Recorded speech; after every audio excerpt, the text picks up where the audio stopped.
You're listening to The Rich Life Revolution with me, Michelle Cooper. My mission is to empower you to step into your next level of wealthy. You'll hear all the deets, a little bit of inspiration, and real life takeaways so that you can create your own rich life revolution. Let's dig in.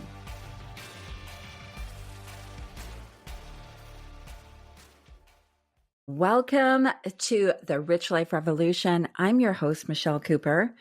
And today we are going to be furthering our conversation about habits. So I alluded to this in episode 77, where I talked about kind of the intro to habits. And today we're going to talk about something called the habit loop. This is all about automatic behaviors, right? So in my previous session, we talked about the science behind habits and how they're formed, just so that you could have a good foundation as to, the foundation of habits and how they come to be in our lives. So today we're going to explore the habit loop in more depth and learn how understanding this concept can empower us to identify and modify our own habits. So the reason I'm passionate about this is that when we live the same day in the same loop, we're going to get the same results. But if we want different results in our life, we have to change things up, right? So I'm going to tell you a little personal story here because I am kind of shocked at this. Okay, probably similar to many people, I do not like going to the dentist. Okay. I have very sensitive teeth. I have issues with pain and stuff like that. So for me, anything to do with going to the dentist becomes stressful. A while ago, a few years ago, I decided that when I was going to go to the dentist, I was going to focus on gratitude. So just that, sitting in the chair, going over in my mind about how grateful I am that I can go to the dentist, that I have the money to go to the dentist, that I have a dentist that cares about my pain level, like all these things was useful. Right? And that started to shift my experience of going to the dentist. However, on a recent visit to the dentist, my hygienist said to me, there's new research to show that flossing your teeth after you brush your teeth really is not a lot of use. Flossing your teeth before you brush your teeth is actually really beneficial. So if you could floss your teeth before you brush your teeth, that could help, your gum health and all that kind of stuff. Now, to be honest, I'm not a fan of flossing, partly because it hurts. And I realize that the more you do it, it's probably less painful and stuff, but it just is one of those things that I could never get into my habits. And, I'd floss intermittently. And so I decided, okay, I'm going to try flossing before I brush my teeth. Well, let me tell you, I have flossed every day since that dental appointment, which was it was December 21st, right? So a good 3 weeks or so now, I have flossed every day. All of a sudden it becomes easy. Like I get up and I put my contacts in, I floss my teeth, I put my little estrogen gel on, and then I brush my teeth. And it's just changing the order of what I did made it somehow easier to do. I think it was really interesting. And so this conversation around the habit loop really is a concept that was pioneered by a gentleman named Charles Duhigg. And he wrote a book called The Power of Habit. And he had a 3-step process, which is at the core of every habit that we possess. So the 3 components in his methodology are the cue, the routine, and the reward. And this has been proven in science with lots of research and animal experiments and all this kind of stuff. So, this is pretty much fact. And even my whole dental flossing thing just shows how this works.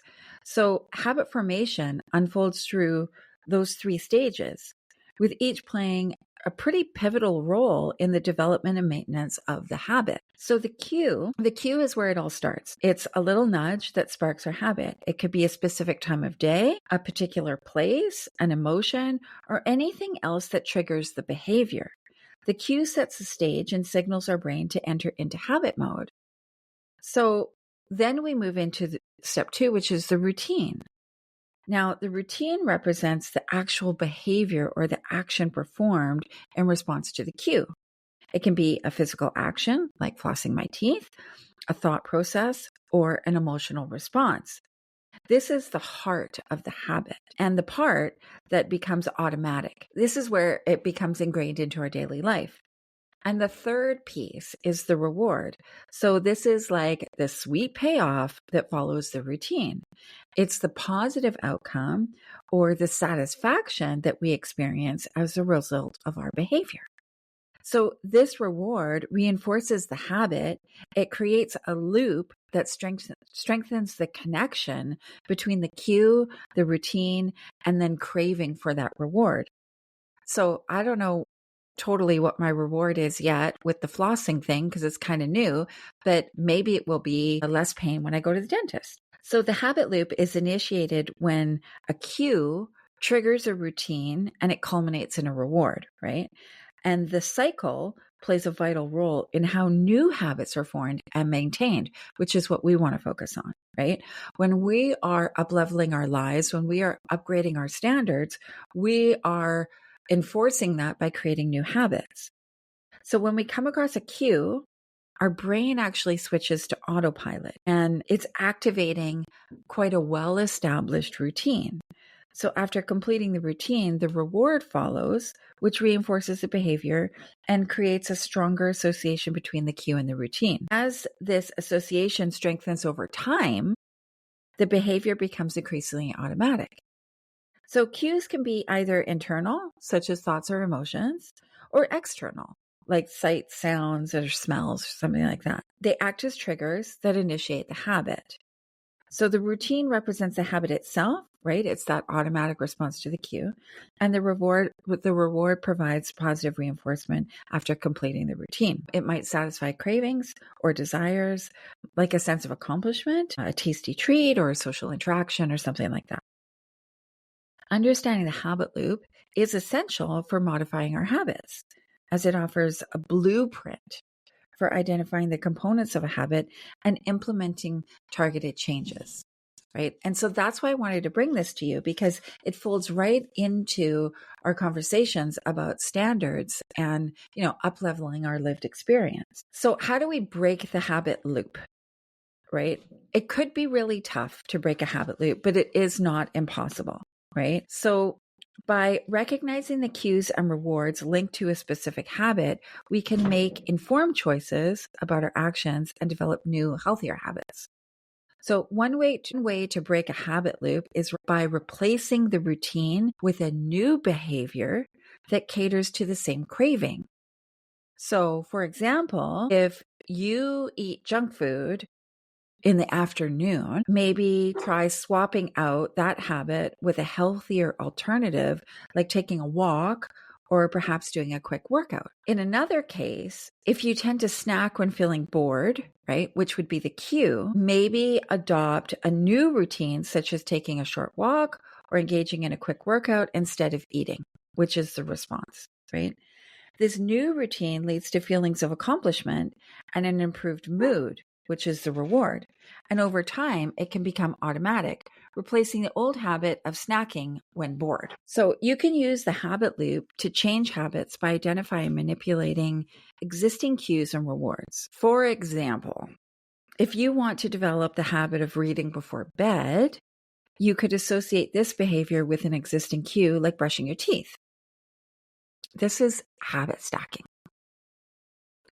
So brushing your teeth is already part of your bedtime routine, and you stack the read a chapter from a book on top of that. Additionally, you could link the reading habit with a reward, such as a soothing cup of tea or a relaxing stretch or something like that. So we want to connect the new habit to an existing cue and a reward. And that way we create a stronger habit loop and increase the likelihood of successful habit formation. So right now I'm trying to create a habit of getting on my Peloton every day for a cardio workout. I haven't yet identified a cue that will make this like an easy thing to do. Now, maybe I just need to do it. I don't know, right? Like there's the whole kind of Mel Robbins 5, 4, 3, 2, 1, just do it, right? But what I'm interested in is like, what would be the cue that makes this like a no-brainer, right?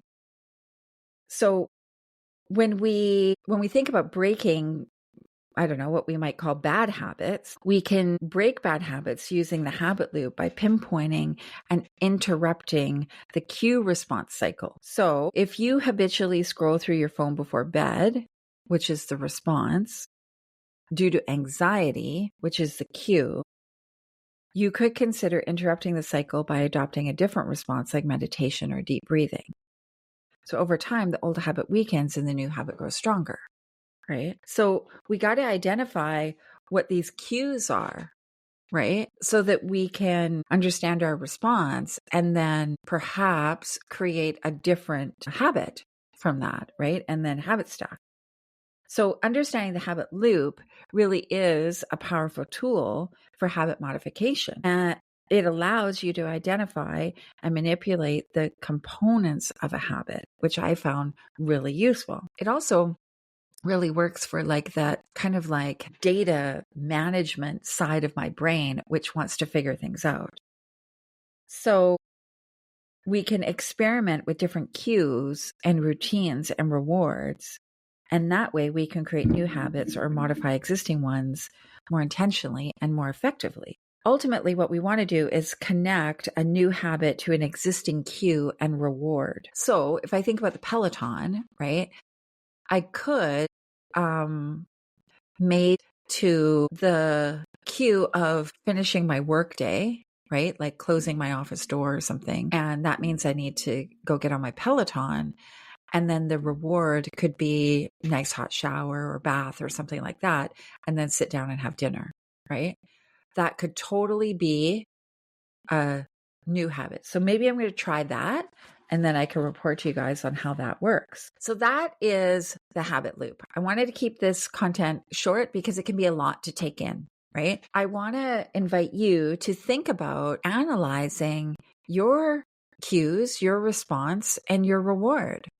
And like, what's the thing you're wanting to change? And how could you kind of habit stack and associate the new habit you're trying to create with an existing cue that could give you the reward that you desire, right? I think this is so interesting. And like, I kind of geek out on the science of it. And it really is a way for us to up level our lived experience and live in those upgraded standards that we want, right? One of my upgraded standards is around my health. And so the cardio piece for me is an important piece of living the life of the woman that I desire to be. And so I need to figure out the habit loop that's going to work for this. Maybe it needs to be a morning thing. I don't know, but I feel like it's an evening thing because mornings are Pilates for me. And that was a pretty easy habit to get into because I really enjoy how I feel afterwards. And it's kind of like a no-brainer. I just get up and it's a part of my routine now to do the whole kind of like get ready and then go to Pilates. So I'd love to hear your feedback on this. I'd love to hear what's going on for you. What habits are you wanting to revise or create or amend? And how is this all landing with you guys? And how is it affecting your lived experience? Can't wait to hear from you. Connect with me on all social media at Michelle B. Cooper. And don't forget, you could always download our Rich Life Revolution workbook. The link will be in the show notes. And also check out, if you're really wanting to dive deep into this, consider joining our Rich Life Revolution Mastermind or jump on one of our Rich Life adventures. We're shortly heading off to Morocco and it is going to be an adventure of a lifetime. I can't wait to connect with you next week. Talk soon. Thanks for hanging out with me. I hope you got at least one gold nugget today. Be sure to grab your copy of the Rich Life Revolution workbook to help you set the foundation for your next level of wealthy. Get it now at richliferevolution.ca, and I'll see you later.